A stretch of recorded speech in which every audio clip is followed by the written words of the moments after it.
Okay.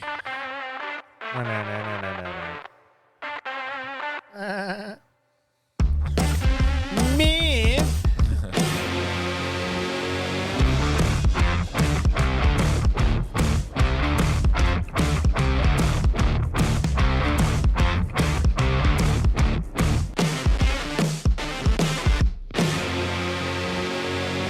Hello, and welcome to Entertain This, a podcast about movies, TV shows, and video games, and Dungeons and Dragons. Dun, dun, dun. My name's Hayden. With me I have Mitch. Hello. Tom. Hi, Tom. And resident D&D expert, Chris. Hey, yo. Well introduced there. You sound like a dungeon master. Yeah. All right. At this point. Before we get into the podcast, some rules that you should know about this podcast, Chris. Okay, these are the aforementioned ones, which I was not actually informed Yes. of. Now that we have you on recording, you can't back out now, because if you do, you'll be a coward. Be a little bit. Oh, that's the first rule. Yeah, swearing equals hot sauce. This is a PG-13 podcast. So I have to drink some hot sauce now? What? Oh, wait, the rules, my Miranda, my rights had not That's been right. read to me. Okay. All right. So moving Now that forward, you've been served. moving forward with now that you're Mirandized, okay, PG-13. All right. All right. And even still, we don't say the S word or whatever, and the A word is off. So, just chances are, if you would say it in front of your, 4-year-old nephew or niece, you probably shouldn't say If it. George Carlin said it profusely, Yeah. Okay, it's gotcha. bad. It's All bad. right. All right. Okay. All right. So that's the big one. All right. What's that movie? You can't say. You just start naming- If you talk about a movie, Okay. and if you're going to spoil something, you have to do a spoiler alert. So, Okay. like for instance, we're discussing the Dungeons and Dragons Honor Amongst Thieves movie today. I don't This is have our a siren, special. but- So we are going to say spoiler alert plenty of times. But that's pretty much it. You know, just see. Would that include, like, how far back would the spoiler alert go? Any movie. If Okay. you're going to say Jack dies at the end of Titanic, you should probably say right, spoiler gotcha, alert. gotcha. Okay. So, He does? I was going to watch that. Told you Yeah. he was a time traveler. We discussed this once. you know, I mean, like within reason. Yeah. You know, so. Bet he dies in that movie. All right. But before we dive into the movie with our resident D&D expert here, Mitch, social media. You can go to entertainthispodcast.com, which will take you to our Facebook group and page. I hate you, Tom. This is par for the course. You can also go to our Twitter, which is @thisentertain, or our Instagram, which is entertain.this. We also have our YouTube and our TikTok, which is entertainthis! Good job, Mitch. Do not look at Tom. Yeah. Yeah. I wish we could like get a camera of you, because it looks like you're trying to turn your head backwards on itself. If Mitch ever makes it on some live show and there's an audience, I'm Yeah. just gonna stand in the back with a Yeah. picture of myself, just like a huge cutout. Hold up a sign of his Like, face. it was that dude from the college football thing. He was doing the face, and he was just holding it up, and he's doing the face while he's holding it to somebody. He's gonna put blinders on, some not see-through sunglasses. All right. Okay. So this movie, Chris, how much? What iteration of D&D would you call this movie? All the versions and stuff. Because I know we're up to version 5 now. Yeah, 5th edition. So All right, so spoiler alert, the setting that this movie takes place in has pretty much been in existence since 82, maybe 84. 'cause advanced D&D. it was AD&D, comma, into 2nd edition. Okay. The lore, like Neverwinter, is the only thing that I really recognize. And Baldur's Gate, they threw in passing and stuff like that. In the beginning of the movie, there's a spire, a prison. Is that Yeah, okay, so spoiler alert, there is a Spire prison. I believe, so there's a series of novels that cover literally the first novel in which Drizzt Do'Urden appears. Drizzt Do'Urden? Yeah, he's a dark elf, has, he's a ranger, has 2 scimitars, pretty freaking cool guy. He was, on all the covers back in, 95 to 2005, roughly. Uh-huh. And the first book that he is in is it's the Icewind Dale series. I believe it's called the something Towers, the Mysterious Tower. Hold on. Okay, we can Google this while we're researching. Right. So what's the? I believe it's the same tower. So essentially, the first book is about Drizzt and his friends, who include Brunor Battlehammer, Icewind Dale. Icewind Dale. Yeah. That's a video game series. There's a book series too, and it's something Drizzt and the something Tower. Drizzle in the tower. Yeah, I'm trying to play catch up here. So, Icewind Dale trilogy. So we have, Or is something Spire? A Forgotten Realms omnibus. Yep, that's it. What's the book one called? The Crystal Shard, Legend of Drizzt. It is the Crystal Shard. My Yes, apologies. the Crystal Shard. So is that one where the spire's in it? And what do they call this spire? Do you know? I want to say it was like something like the Mordant Spire. It had something like really kind of like an ominous name, but it takes place in this northern area called Icewind Dale. And Icewind Dale, sparsely populated, barbarian tribes rule the area. So kind of think like Nordic inspired and stuff like that. Okay. And there's this wizard up there who, gets his butt handed to him in the first book. But he constructs this massive tower. And then they end up taking him out or whatever and kind of occupying the tower. And I'm assuming that tower may be the same one. That being said, we're approximately 300 or 400 years after the events of the book, if I'm interpreting everything correctly, because there was a lot of changes in Faerun, and Faerun is, spoiler alert, that's the setting for Forgotten Realms. We've said spoiler alert. Yeah, right? yeah. Well, Okay, at this gotcha. point, I just want to make sure. I really don't want to drink this hot sauce, dude. If I No, had- no. would If I you have to spoil something, drink you don't have the to drink the hot sauce. Yeah, spoil The it. hot sauce is just if you you guys, swear. come on. All right. we can make up rules as we go along. What's that? You blink 32 times in a minute? God. Oh, he did the magic number. All right. So, yeah, I did get a sense that there was a pre-established like lore and history in the movie. There was they did a lot of recalling back to the Red Wizards. Yeah. And these Red Wizards were around hundreds of years before the events of the movie take place. Is that pretty par for what the lore is for D&D? Parts of the lore were accurate as far as I could tell. I just think that they represented them kind of not how I would have done. Yeah. So the place where the Red Wizards come from is a place called Thay, and Thay is constantly, or at least in the third edition, which is the one I'm most familiar with. So just a history, the world is called Faerun. Second and third edition, the world was relatively unchanged. When fourth edition came around, there was a giant earthquake that demolished magic on their plane. Okay. And literally changed the landscape. And then somehow in fifth edition, it came back to looking normal, which is really, really bizarre because it went from they shattered part of the continent and then rebuilt it back together. But one constant in it is over to the far east. There's this kind of mountainous plateau called Thay, and that's where the Red Wizards are. Okay.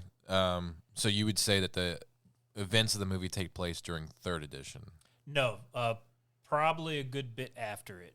So in fourth or fifth? Yeah, fifth, more than likely, especially with the notably there's dragonkin in the movie. You see those dragon-looking folks. Those did not exist in third edition / 3.5.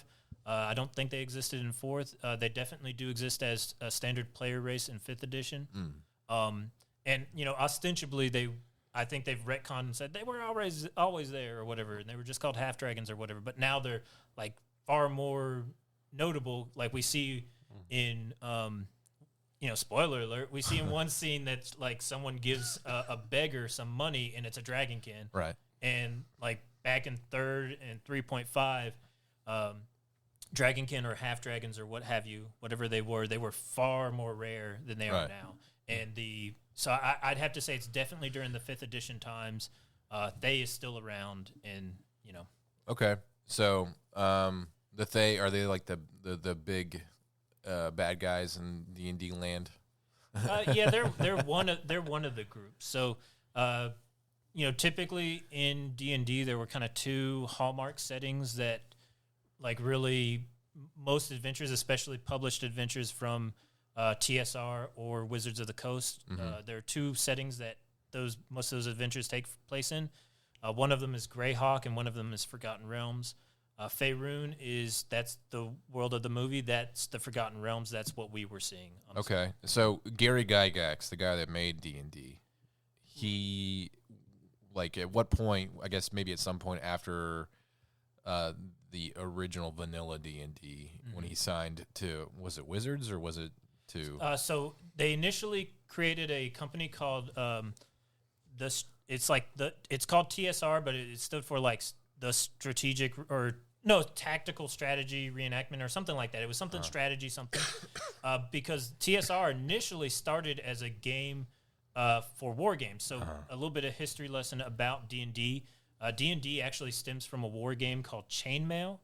And as they were playing Chainmail, initially, you go back and, war games have been around since the 1800s. Right. The seminal one was literally used by the Prussian aristocracy in order to teach their cadet corps. Right. It's tabletop Right. war gaming. Right. So They started developing a game where they wanted to be able to interchange people's equipment. So you had, I no longer use a battle axe or whatever. I'm using a flail, or these are no longer archers. They're slinging. This was 1800s Prussia, you said. Oh no, this is 1970. So so kind of evolution wise, the war game, and there was like a seminal text, and it's like literally called the war game in German or something like that. Wargaming just kind of stayed pretty static all the way up until the 50s and 60s. And Gary Gygax and I forget the other guy's name, but they created a game called Chainmail, and the premier difference with Chainmail is that they wanted people to, instead of just having infantry and you didn't know necessarily what weapons they had, they wanted you to be able to put infantry on the board and be able to change out their weapons, per se. And eventually they got, I believe it was home rules where they were like, okay, what if this took place in, let's say, a Tolkien's world, or right. like Middle Earth. What if they had mages? And so they literally ad hoc rules about spells for these, for Chainmail. I think they even released a supplement for Chainmail, which included spells. And privately, sometime in the early 70s, they started, what would be interesting? What if we had, the mines of such and such copyright area, which is underneath the Dwarven realm, which fell. Right. But I don't know if that's freaking copyright, but I think it probably is. But anyways, the Tolkien estate is notorious for. Yeah, they're heavily copyrighted. Yeah, but either way, so what if we we take Chainmail and we put it in a dungeon? They're trying to clear out these goblins and the mines and what have you. And they started doing that in the 70s, early 70s, and they did it privately at first, and they thought the small squad level of it was very, very compelling.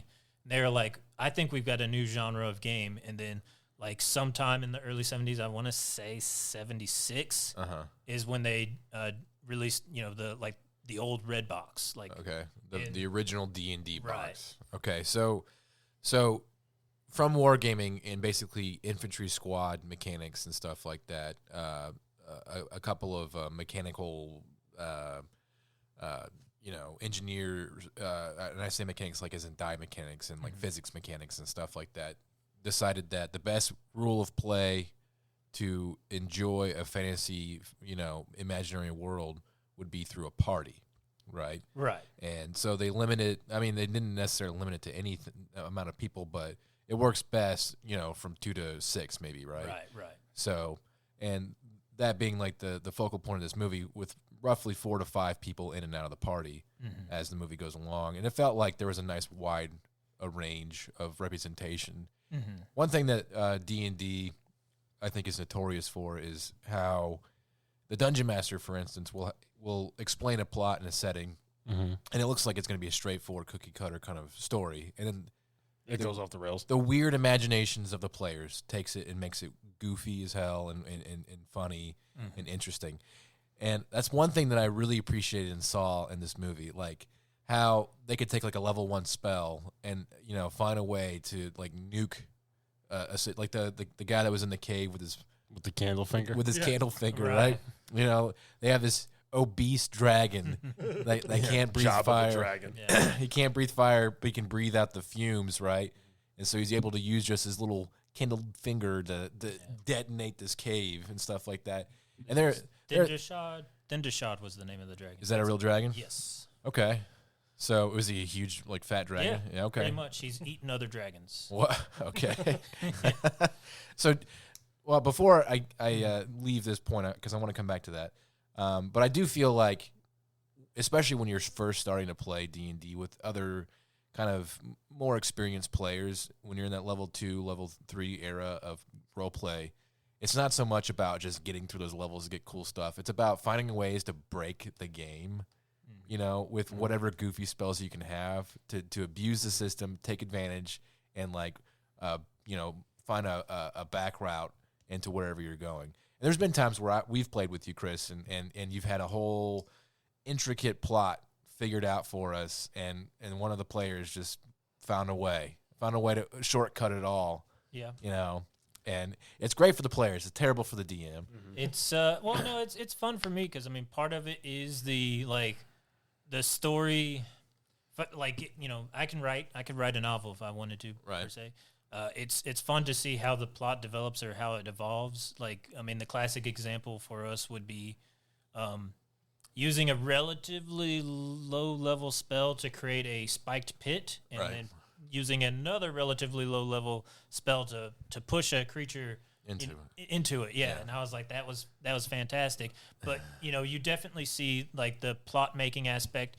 Like, when he was talking about switching from plan A to B to C to D, and they were, like, literally put this portal on a mirror and plugged it into, and I was like, that is a classic player move. Like, that is something I would have never seen coming. But they would. Right. And I would have been like, wow, this is pretty freaking inventive. Yeah, They literally just pulled a Patrick. It's like, let's just take it and put it over there. Yeah. I mean, yeah, and that's like the fun parts of the movie that I think work the best.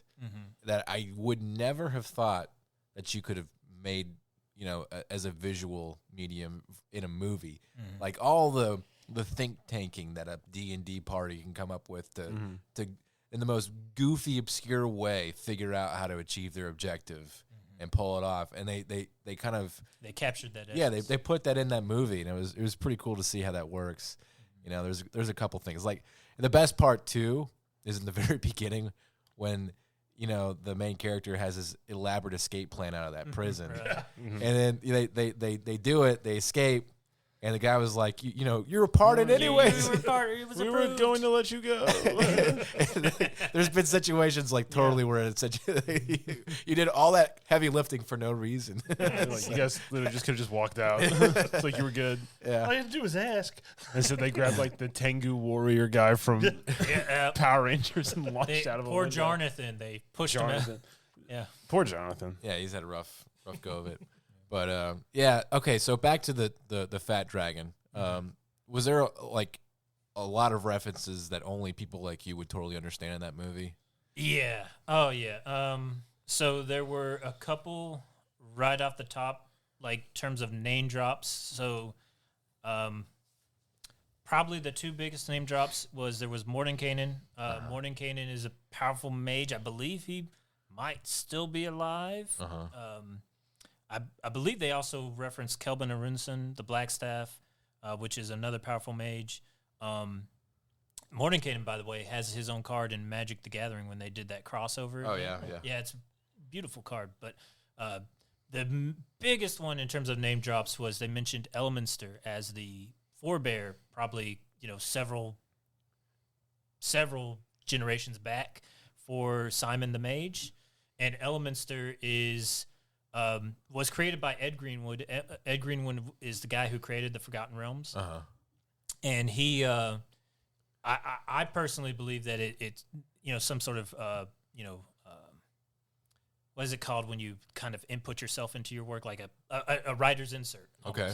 Because he used to write for, it was either Dragon or Dungeon magazine, and he would write something called like Elminster's Corner or Elminster's Almanac or something like that. Right. And He made his own character into it. Yeah. So pretty much, and people would, you know, ask him questions about the quote unquote Forgotten Realms, and he would answer. And of course, Ed Greenwood also created the Forgotten Realms. Right. And Elminster, back in 3rd/3.5, and before that was a very, very high level mage. You know, classic Gandalf archetype. Right. Big, long beard. Right. Red pointy hat and big staff, et cetera, et cetera. They actually did a stat block for him in 3.5. Uh-huh. And he was something like like an 18th level mage, like a 6th level sorcerer. He had a couple levels of fighter, like a level of rogue for some reason. Like he, decided, I'm gonna rogue it up. yeah, like you never know when that rogue ability might, That's true. Yeah. So I mean, that was, I think, probably the biggest name drop, other than Zaz And Okay, so that they dropped that guy a lot, and they even showed him briefly. Yes. So he's like the big bad guy. Yeah. So in 3.5, Thay was ruled by a council of Zolkirs. They kind of, like I said, I feel like they kind of did the Red Wizards wrong, because I would have made them work through intermediaries, because there's a book series called Unclean, Unclean, Unburdened, something. But it's like a book series that takes place in Thay, and it talks Thay's constant, pretty much their invasion of a nearby nation called Algorand, as well as a nearby nation called Rashomon. And you read that, and you kind of definitely get the horror implications of them, Right. as well as a little bit of their internal workings. And I think they could have done a little bit more, had them work through more intermediaries, and like you could have kept the Thane Wizards kind of in the background, working through intermediaries, to kind of had this kind of. So you're saying they're kind of like the Illuminati in a sense that they don't necessarily directly get involved. Well, not so much that, as much as I think it was like a poor choice in terms of franchising. Like, if your first movie is about beating the Thane Wizards, and they are not necessarily the worst threat in the world, but like one of the top par threats, Right. It's kind of like, okay, like in the books and in the in typical Forgotten Realms, other than a brief period where Thane Wizards literally had like enclaves everywhere selling stuff, which Right.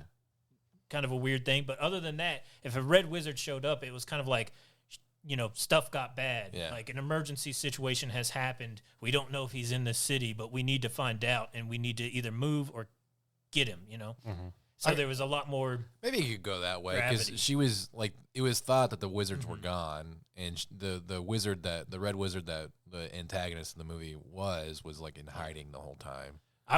The way they in did black robes, Yeah. right? Literally nothing else. Yeah, the way they did Zaz-Tam, that's the way I would have done everything in Wizard, and then I would have had Tam be mentioned like once or twice, but not seen. Right. Because like I feel like their threat is far more credible when you feel like we've only gotten through the first level or whatever. But I guess maybe they have different ideas about what the next movies are going to be or what. Yeah, because one of the biggest gripes that the producers and the cast have been dealing with since the movies come out is that, for a mass audience, right? Because, you think on a grand scale of your inner circle of friends, you might be a little biased, Chris, but like out of my scale of friends, maybe 1 out of 10 people that I know have played D&D. So, and there's probably, on the flip side, for people like you who have surrounded yourself with people who play more D&D, there's probably just as many, if not more, people who don't know at all how it works, and have never played it, and don't really care to have a conversation with anybody about it. So how do you market to an audience that has such an established world built into it? What they're thinking is, okay, cool, Dungeons and Dragons. That's what I'm expecting to see in this movie. There's really only 1 dragon, and you could argue maybe 2 dungeons. 2 dungeons. Yeah. So Technically, then they delivered. well, okay, they did, but they're also trying to change the perception. They're making it more palatable, and that's kind of what I was saying. Is like I felt like it was.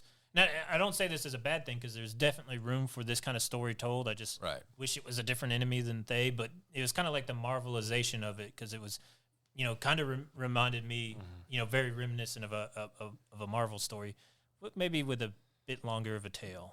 Okay, but yeah, they're definitely trying to franchise it. Yeah. And as of right now, they're at like $90 million out of a $150 million budget. So they might break even in about 3 weeks. And usually, if you're going to franchise a movie, you want to break even in your first week. So I don't know how it's going to go. It might do well on streaming service, but it's not going to be as substantial as a box office hit as they're looking to go. So maybe a TV show or something in the future. I think Wizards is partly to blame for that. Why? did y'all hear? So there was a little bit of a hubbub. I don't know. Y'all might have read on like Kotaku or something like that. At the very beginning of the year, there was Wizards was going to change the open gaming license, and there were several boycotts actually. Huh. Yeah, including like I ran one and recruited like a couple hundred people off Reddit, and we were like, we're not going to see the movie until. And of course, they undid it, which is why I saw it and what have you. Yeah. But they essentially they took back in third edition, they published something called the Open Gaming License, which essentially stated as long as you weren't using their copyrighted IP, you could make use and reference any of their rules books for your own publishing. Which So is if you were to gain money off of something. yeah, you could 100%. Yeah, you could. As long as you didn't use any actual IP, so no characters, no worlds, no just like, oh, I'm going to reference the Monster Manual 3 and include a mechanic or a mechanic or a monster or something. Okay.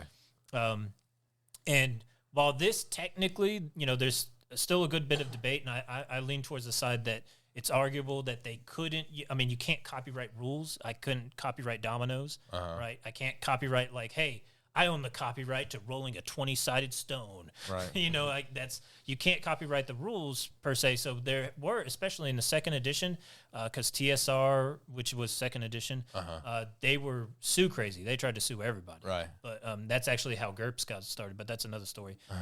But they kind of deal with this, and they kind of did something kind of, to me, like masterful, is that they instituted this OGL. And what happens with the OGL is everybody's allowed to publish, reference books, and use. And here's the big part: use a tiny bit of the publishing dress of the books. So you got this little logo, and you got a tiny bit of essentially making your books look similar, not super similar, but similar enough that people would know. Like you got the D20 logo, and you got compatible with the world's most blah blah blah. And as a result, people like, okay, I play D&D. I already know how to play D&D. Let me go ahead and check this third-party publisher setting. And as a result, you had, tons of companies kind of arise from that. You had like Green Ronin and Mongoose Publishing.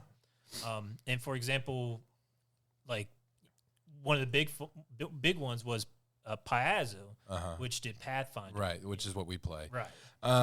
So you're saying like if you wanted to make a book in in a fantasy world, you could use monsters from D&D. Monsters, feats, all the mechanics. Okay, but you couldn't direct name, which is fair. Right. I think that's because you're not gonna sell a book in Lord of the Rings world that has the same names and likeness of characters and stuff. Gondorf and Frodo. Yeah. So but you could have that be your inspiration, your basis of writing. So that makes sense. And then so just to continue, at the beginning of the year, they around December they said OGL. Essentially, they wrote a new OGL license that revoked the old one and said I think it was like they gave some ridiculous timeline. If you have like 2 months, and then anybody who makes over $70,000 from third-party publishing, which would include Paizo, which would include me, right. which would, if you make any amount of money over a certain amount, you owe royalties to them for not using their IP, but just for referencing their books. Is this TSR or is that Hasbro? This was Hasbro / Wizards of the Coast. Okay, all right. Because Hasbro's like the Microsoft of all this. Yeah. They own it all. Yeah. Right. Mm-hmm. Yeah. So that's They wild. recently bought Power Rangers. Yeah, that's wild that D&D, a game for poor people who have great imaginations, can't afford to play Warhammer or something like that, can that they're micromanaging down to nickels and dimes about how they can make money off of this when they're basically financing their wallets off of other people's creativity. Yeah. I mean, I certainly during the third edition 3.5, the amount of products that came out, and each one of these products when they come out, of course, requires the D&D rule set. So it gets people to buy the original rules. I would say that it was definitely a boon for the expansion of the industry. And as weird as it sounds, like I think one of the reasons, whether or not D&D recoups its money or whatever, like this is probably, I don't want to say like the peak of the mountain or whatever in terms of D&D's popularity, but I mean between other live play, Critical Role and all that. Right. Yeah, like it's probably like the high. I mean, it's definitely the most popularity it's ever had and what have you. I just think that part of it was they kind of kick sand in the face of that with the OGL thing of the people who are, because both Piazzo and Critical Role addressed it. Several other companies were like, we're going to just write our own system and screw that. If they're trying to profit off of, because like buying the books, the money's not there. All right, the money's in the figurines, in the events that you subscribe to, and the little tchotchkes and stuff like that, the fan servicing that comes with that, the merchandise that comes with D&D. Getting into it, D&D is basically a class. It's like a school. $40 and in like 2 hours of your time. Yeah, but you got to do research. You got to read. There's so many modern day marketing tropes that you're violating for this product. So you don't want to put a dollar bill on that because people are just going to tune out right from the get.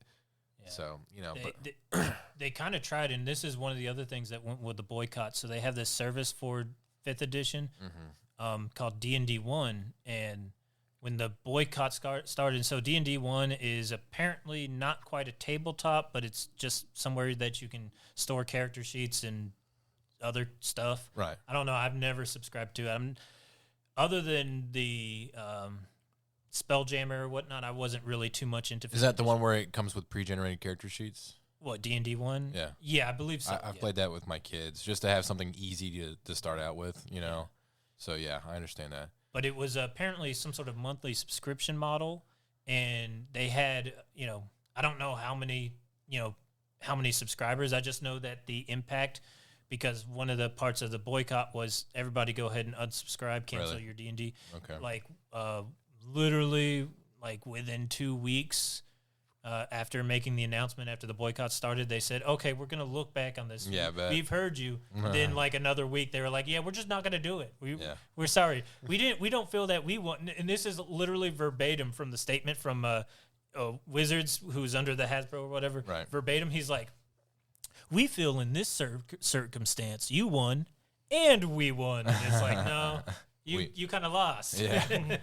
It's funny that there's politics in something like that. Just let people play their game. They're profiting off of it one way or the other. What's the old saying? You can't get blood from a turnip. Well, I take it. Mine's a little bit different. The only blood you're going to get from a turnip is your own. Yeah, that's true. Well, I mean, if you hit someone with it, or a potato. Or a potato. Potatoes are a lethal. I would say she rolled a 20 when she threw that potato. That was a critical. That was a critical potato. Yeah. All right, back to the movie. Speaking of mechanics and stuff like that, do you feel like the causality of the fights and the way the story progressed, when the characters were involved in combat and magic and things like that, was it plausible with those characters? Like, how many times can a druid wild shape in a day? Can you answer that question? Yeah. So you're at is the question? Did the use of the abilities match what level I perceived them to be? Right. Did it break its own mechanics just from the visual? No. I honestly felt like they, especially with Simon the Wizard, they did a really good job illustrating his limitation in spell casting, yet access to some of them. Like you saw him, like for example, he was throwing out, and I saw this very clearly when he was having the battle with the Red Wizard lady at the end. Like right before he gets the Stone Hand, which is Stone Fist, he throws a blast of energy, and the blast of energy shoots out three energy rays, and they seem to kind of just dart right into her. Right. I believe she might have had a shield up, but that's notwithstanding. So those 3 blasts, I'm like, okay, what spell could that have possibly been? And I was like, I'm pretty sure that was a magic missile. Magic missile. Yeah. So if we know that he could shoot 3 missiles out, we can quantify what his level was, and it was like 5th level, 6th level. Yeah. And like I noticed that at most the druid, because this is the second time I watched the movie, I noticed that at most the druid wild shaped 6 times in one day. Yeah. So that would roughly put her around a 6th or 7th level. That might have put her a tiny bit higher than that. But Really? Yeah. Okay. I mean, it was still within the realm of possibility because if you have, it also depends on which game, which system. Some of them do times per day. Some of them do rounds per day or what have you. I could easily imagine someone being able to do 6 different wild shapes a day. Okay. If they have, some sort of magical gear on. What about the barbarian fighting Michelle Rodriguez? She fought maybe 6 dudes at one time. Yeah. That was funny just because it gets the one last hit with the guitar. Yeah. We did it. Yeah. He's trying to cut the rope on the stairs. He's just rubbing it on the edge of the steps. He's like, "You're doing great. You're doing great." Yeah. So I mean, that's the I felt her taking on 6 opponents at one time, pretty 6th level thing to do. Okay. All right. And then It's hard to tell when a barbarian stretch. goes into rage, though. So Yeah, it seemed like a stretch. I don't think Michelle Rodriguez could take on that many people at a time. If she was maybe a- 3. if she was 6 times their level, She was channeling her fast character. But the Red Wizard though, and she was a wizard. Simon was a sorcerer, correct? Right. All right. So she would have to pre-build her spells the day prior. Yeah, she would have had to pre-select them, and ostensibly, we know that whatever she summoned over the city was a result of the artifact, so I'm not going to count that in there. We know that she had the big mutilated corpse hand. What was it? What would you call it? Like a flesh golem hand or something like that? Oh man, that I honestly Call it disgusting. disgustingly awesome. I thought it was pretty dope. I honestly can't say what spell that was. I'm drawing a blank. Yeah. I want to say that it was some sort of meta magic applied towards a stone fist. Okay. That's my first inclination. But red wizards are all about necromancy, so it could have just for example, in 3rd edition, there was a feat that just allowed you to thematically change everything into looking like whatever your theme was. So Okay. All right, cool. Well, but she was definitely a higher level caster than the rest of them. Yeah. But you think a party against her, that was pretty, yeah. especially with the owlbear.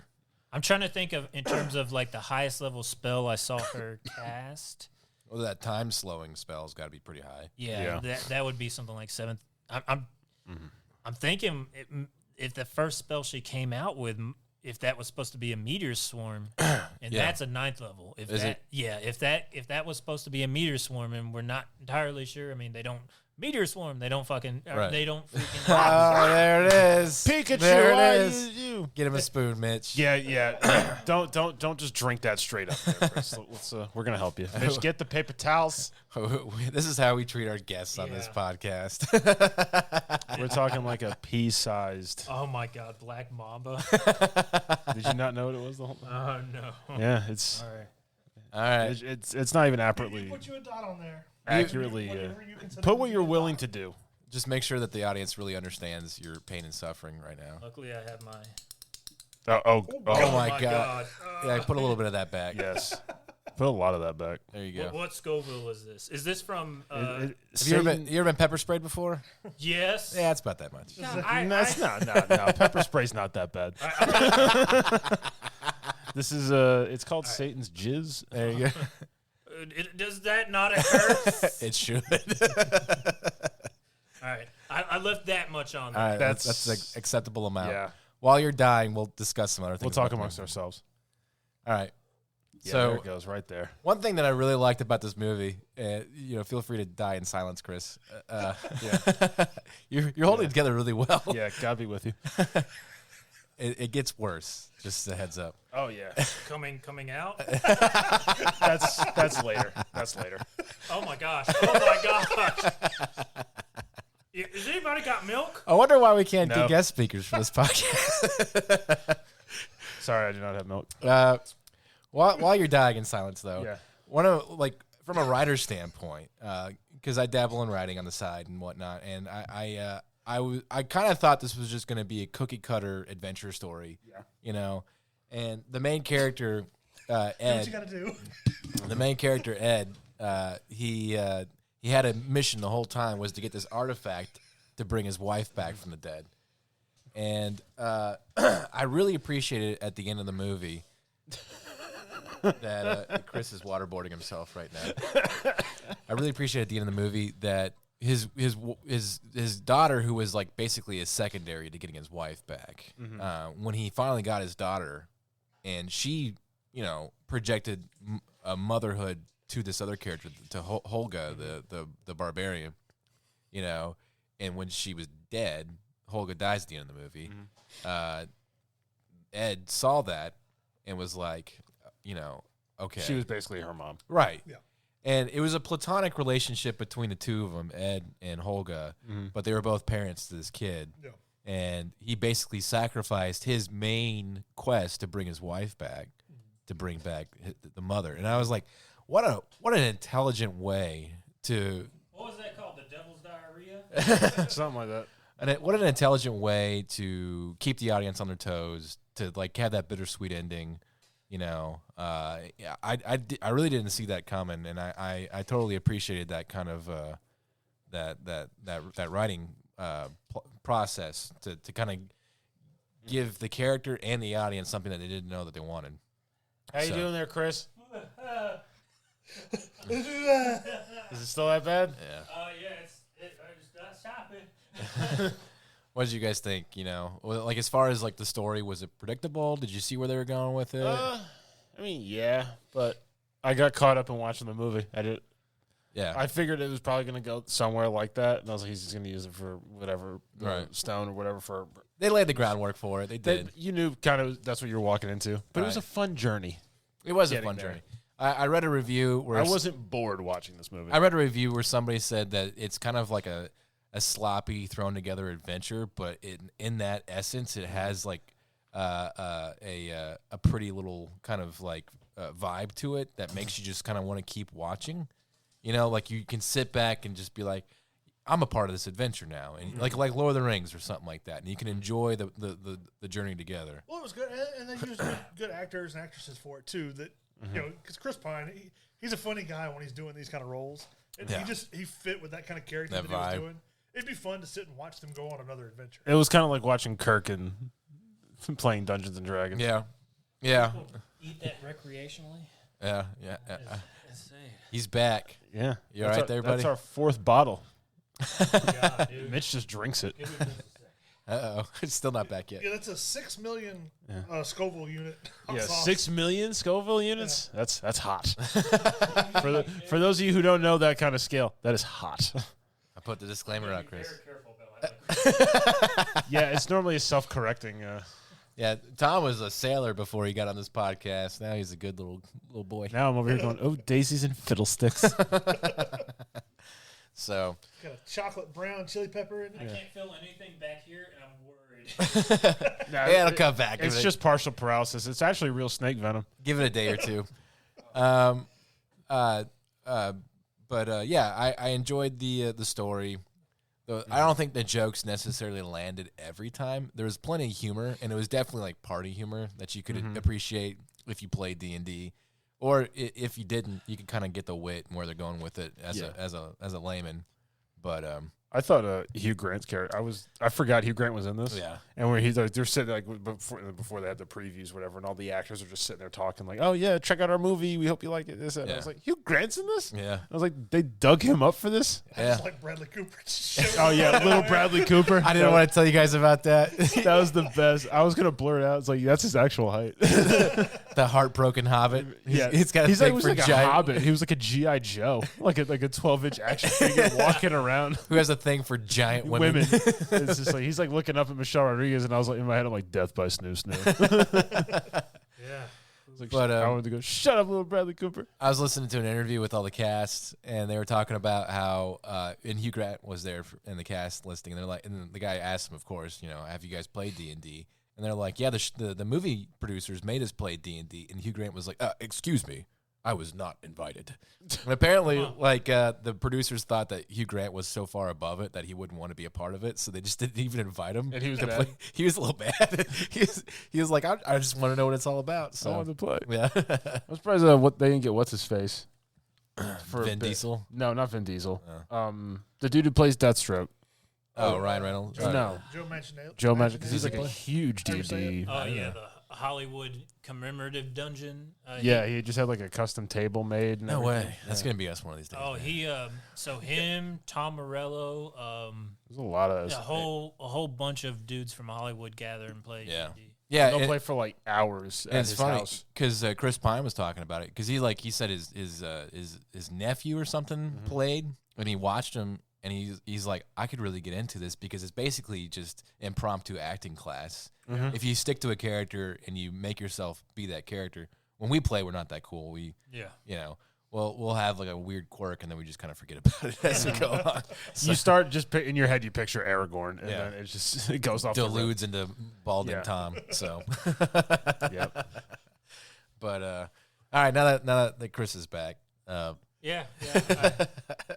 My answers might be a little bit shorter. Noticeably redder. Yeah, Chris, that's habanero, chocolate pepper, vinegar, and capsicum extract, which is basically the same as in Okay. pepper spray. Yeah. Yeah, Habanero sea spray. capsicum is I yeah, remember getting I've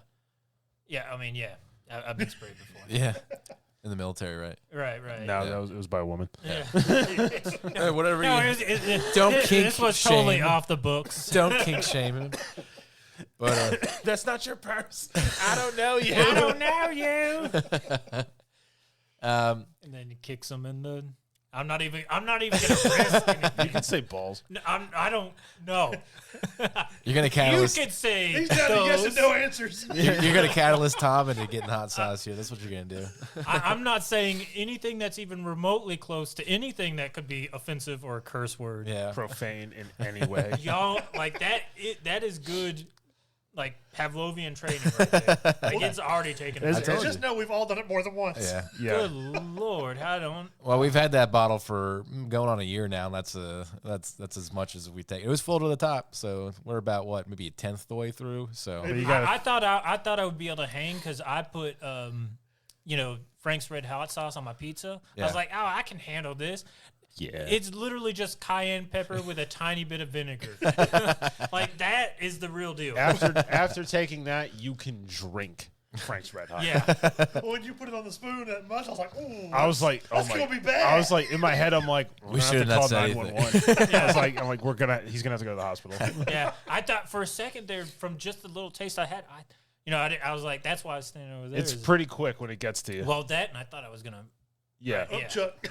Yeah, I was like, I don't know how this is gonna, but While you were dying, I mean, you were preoccupied. I figured you probably wouldn't have retained the information. I was going to go to the bathroom. It's just right Okay. there. It's that door. yeah, hopefully, just in case it comes back, I'm hoping to God it doesn't. hopefully it's aired out since I used it. But yeah. Yeah. But anyways, back to the movie. Yeah, I appreciated the writing. I thought the writing was good. I thought the goofy story and how they shoehorned like the players' desires and making them work felt like a party.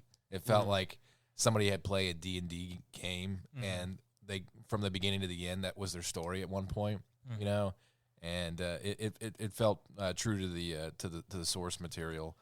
Yeah. But you know, is it good enough for a franchise? I would watch a sequel. Yeah. What Amazon should do is take a little money away from Rings of Power and put it towards this and just No, make a no, TV no, show. no. They should take all of the money I'm away trying to be generous. from Rings of Power.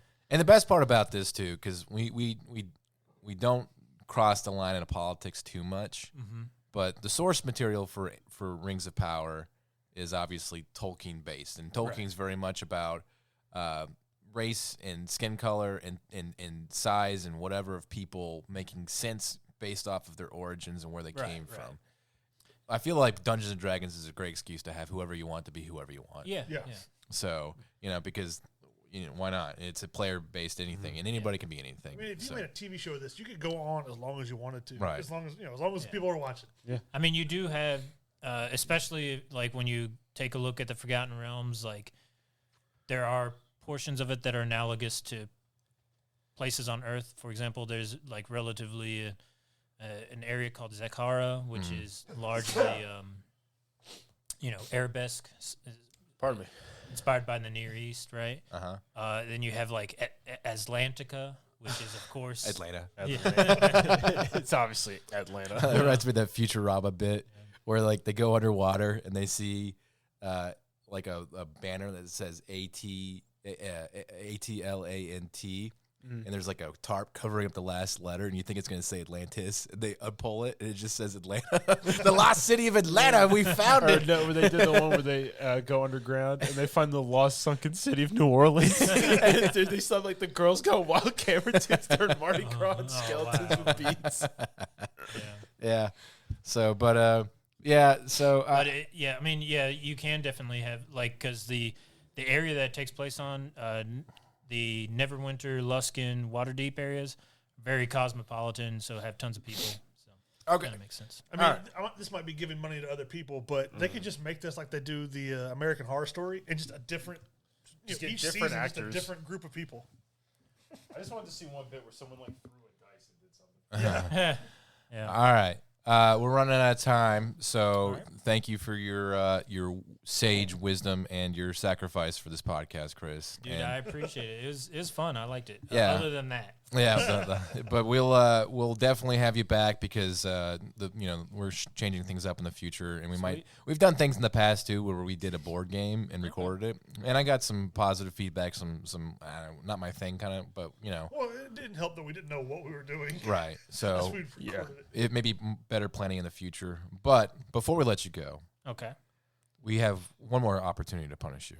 Oh, goodness. All right. Gracious. So here's how punishments work. Let's get to this trivia bit first. I mean, here's Mitch worked hard on this. He does. He's got all his buttons and gizmos. I'm still mad he got rid of the Bilbo Baggins button. All right, so we play trivia at the end of an episode, and if you are an honored guest, we invite you to play trivia with us. If you win, congratulations, you have to punish your contestants, your fellow contestants, with a bad movie, TV show, or video game. That they have to watch. And then they have to report back on the next episode with it. If you lose, they get you. To watch a horror. So what you can do is you can call in, or you just have it on reserve when we come back if you want to come back. Does it have to be bad? What about just kind of like maybe underrated and a little bit cheesy for its day? The idea is to instill misery into your competitors. Oh gosh. All right. Okay. All right. So we will do D&D trivia. All right. lose. It's Mitch and Tom versus Chris. Okay. All right. So question number 1. Which of these is not a class? Druid, Rapscallion. Rapscallion is not a class. What's a rapscallion? Okay. You're yellow, so yes, I assume that you're right. All right. So right now, Chris is winning 1 to Mitch and Tom's.